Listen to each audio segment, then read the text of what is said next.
నమస్తే. ఇప్పుడు మీరు చూడబోతున్న వీడియో ఖచ్చితంగా మీకు ఉపయోగపడుతుంది, నచ్చుతుంది కూడా. మరి మీకు నచ్చిన విషయం నాకు తెలియాలి అంటే ఈ వీడియోని మీరు లైక్ చేయాలి, షేర్ చేయాలి, అలాగే మన ఛానల్ని సబ్స్క్రైబ్ చేయాలి. మీ సపోర్ట్ని నాకు అందిస్తారు కదా. ఓకే, ఇప్పుడు వీడియోని స్టార్ట్ చేద్దాం. ఎక్కడి నుంచి మీకు ఇంత ధైర్యం?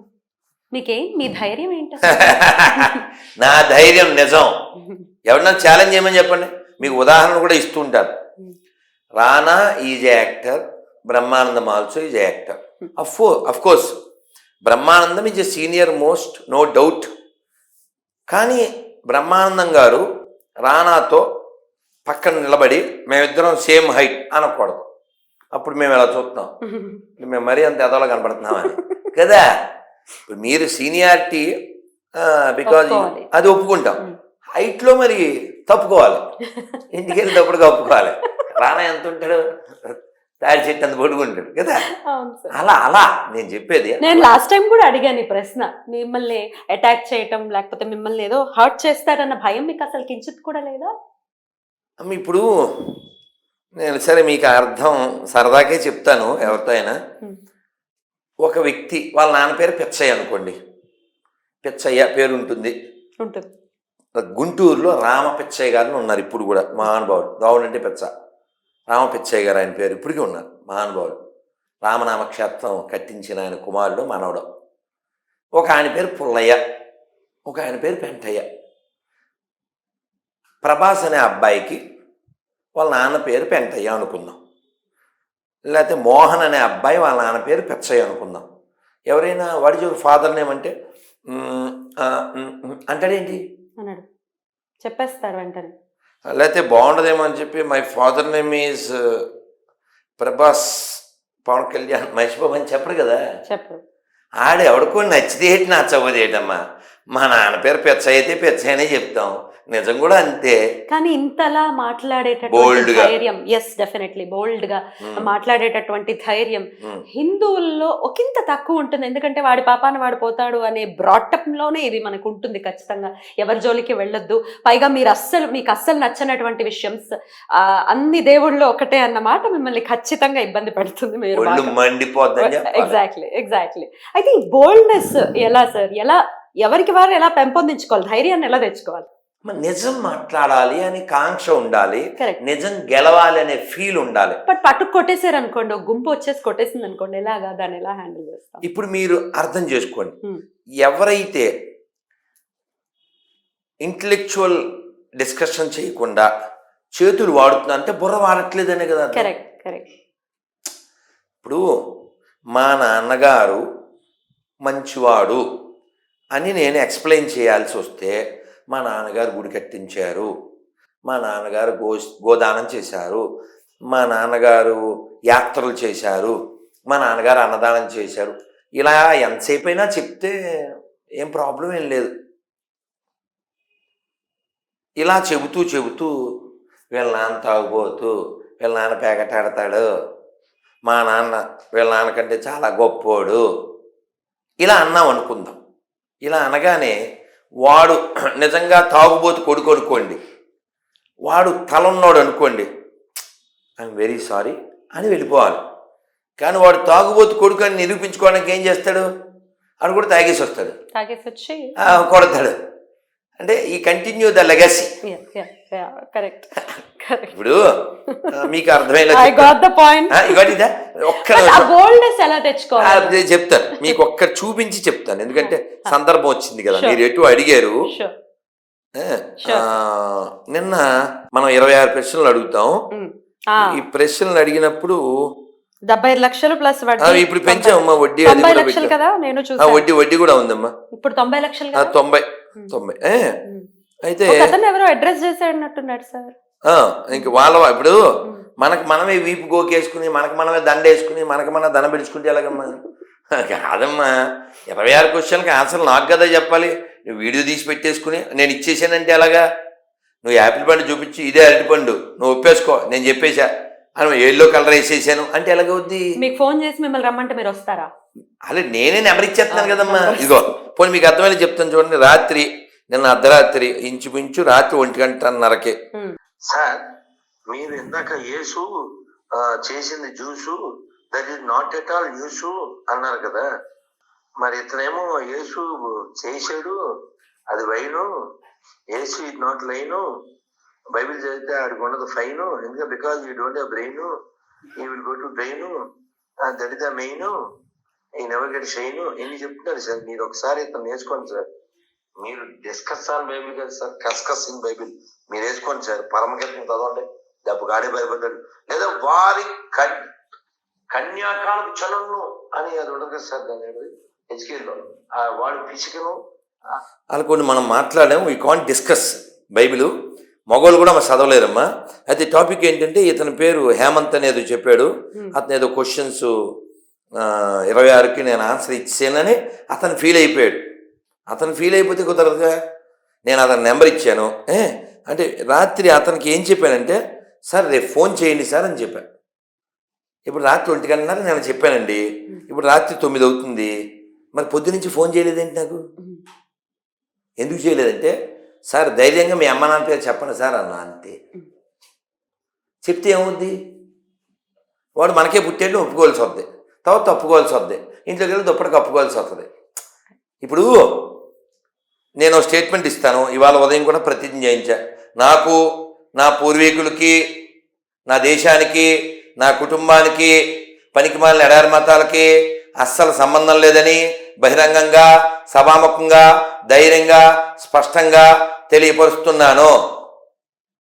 ఇలా ఒకసారి అనిల్ కుమార్ అయినా, విజయ్ కుమార్ అయినా, హేమంత్ అయినా, సుమంత్ అయినా, నాకు, నా పూర్వీకులకి, హిందూ ధర్మానికి అసలు సంబంధం లేదని సాంబశివరావు అని నేను, సన్నా సుబ్రహ్మణ్యాన్ని చెప్తున్నాను. ఎలా దొబ్బుద్ది? నీ పేరే సాంబశివ, మీ నాన్నే సుబ్రహ్మణ్యం, ఇంకేముంది దొబ్బింది. సో కాబట్టి ఇది 50-50 గల్లీలు. వీళ్ళకి నీతి లేదు. నీతి లేని జాతి మాకెందుకు? ఎవిడెన్స్ లేదు, ఎథిక్స్ లేదు, ఎపిక్స్ లేవు. అయితే మీకు ఏం చెప్దాం అనుకున్నా అంటే, ఇతను పెట్టిన వీడియోలో వాళ్ళు కామెంట్ ఒకటి పెట్టారండి. అది మీకు చూపిద్దాం అనుకున్నా. స్క్రీన్ షాట్ తీశాను కానీ ఎక్కడుందో.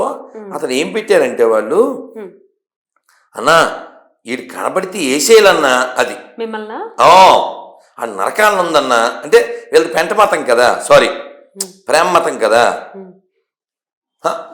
ఏదో క్షమించాలి, క్షమాగుణం, ప్రేమ గుణం ఇవన్నీ మాట్లాడతారు కదా. మరి నరకేయడం ఏంటి? మళ్ళీ మీరు ఈ కామెంట్లో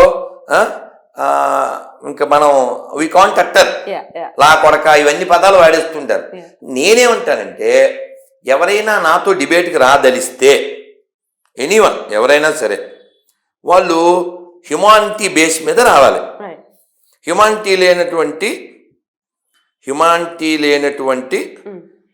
మతం చూడండి, ఇక్కడ చూడండి బ్రదర్, ఆ రాధాగాడు స్టార్టింగే, ఆ రాధాగాడు మొదలటమే ఎవడో మనోడు పెట్టాడు ఇక్కడ బాప్టిజం అని. సరిగ్గా అనండి సార్ ముందు. ఇంకా వాడు, ఇంకా నన్ను, ఇంకా ఇవన్నీ మనం ఈ కామెంట్ లోకి వెళ్ళి చూడొచ్చు. అంటే పాయింట్ ఏంటంటే, జస్ట్ మీరు నవ్వేసి వదిలేస్తారా, లేకపోతే రియాక్ట్ అవుతారు ఇట్లాంటి కమెంట్స్ కి? అయ్యి కామెంట్ రిప్లై నెంబర్ ఇచ్చేస్తానుగా, రిప్లై ఇచ్చేస్తారు, నెంబర్ పెట్టేస్తా. ఎవడైనా సరే మాకు పుట్టినోడు ఉంటే వచ్చేయండి అని చెప్తాను. మనకు పుట్టినోడు ఎవడున్నాడు? మనకు పుట్టినోడు ఎవడున్నాడు?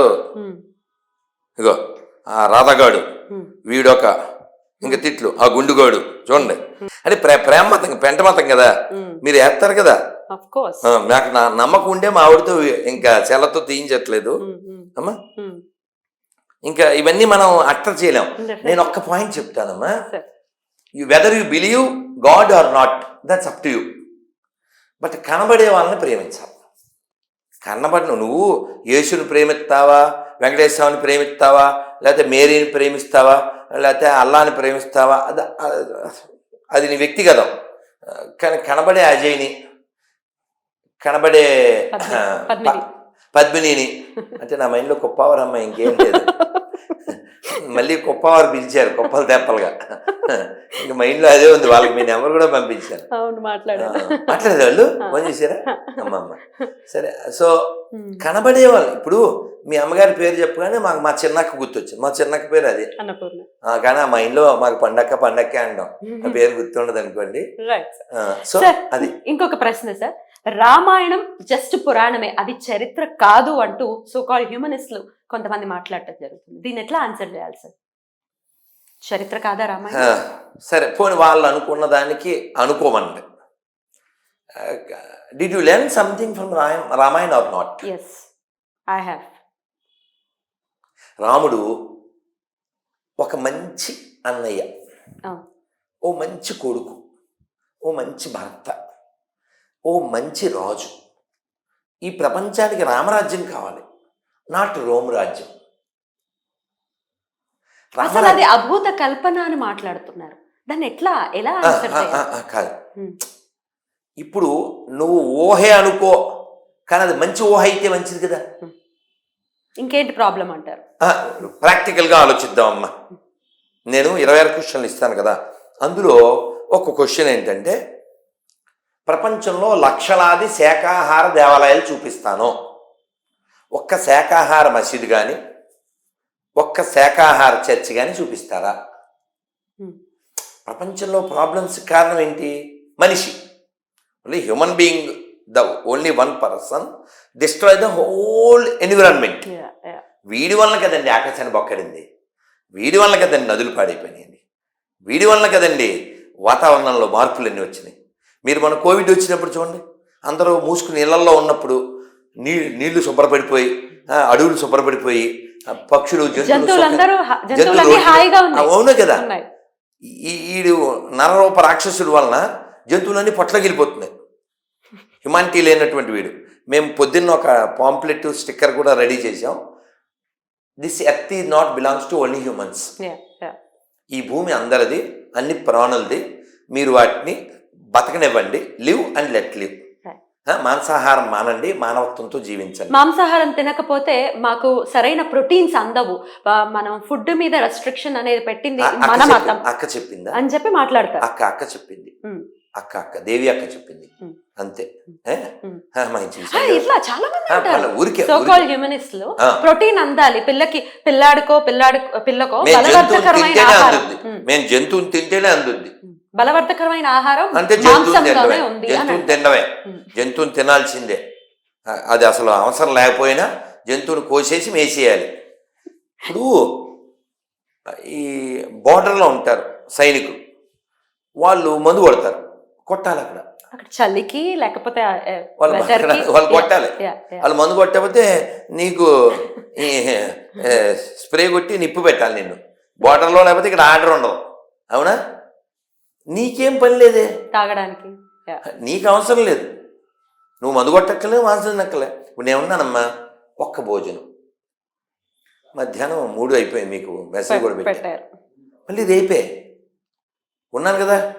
పోనీ నువ్వు 2 భోజనాలు చేయి, లేకపోతే 3 భోజనాలు చేయి, రక్తపాతంతో పనే ఉందండి.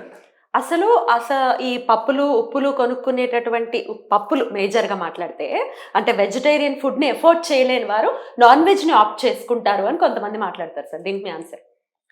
నాన్ వెజ్ చాలా చీప్గా వస్తుందా నాకు తెలియదు, నాకు కూడా తెలియదు యాక్చువల్గా, కొనుక్కునే వాళ్ళని అడగాలి. నాకు కూడా యాక్చువల్గా దీని మీద అవగాహన లేదు.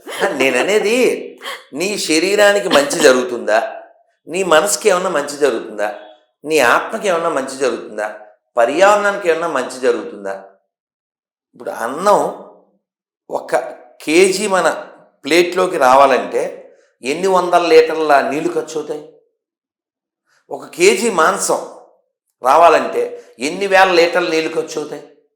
బక్రీద్లో మన హైదరాబాద్లో చూడొచ్చు, గవర్నమెంట్ ఆఫ్ తెలంగాణ, అంతకుముందు ఉన్న government of Andhra, what ever it maybe, మేము బక్రీద్కి అన్ని ఏర్పాట్లు చేసాం. అన్ని ఏర్పాట్లు అంటే ఏంటి తెలుసా? ఎముకలు అవి వేయడానికి బొట్టలు, సంచులు, ఆ రక్తం అది కరగడానికి వాటర్, అది అందులో ఏర్పాట్లే ఉన్నాయి. ఏర్పాట్లు చేయడము అంటే రైతు ఒక్కడికే చెయ్యాలి, రైతు బాగుంటేనే మనం బాగుంటాం. పోనీ ఇప్పుడు ఆవును తింటున్నారు అనుకుందాం, లేదా మేకను తింటున్నారు అనుకుందాం, ఇంకోటి తింటున్నారు, వేపాకులు ఇలాంటివి తీసుకుంటాం, అది నీ శరీరానికి మంచిది.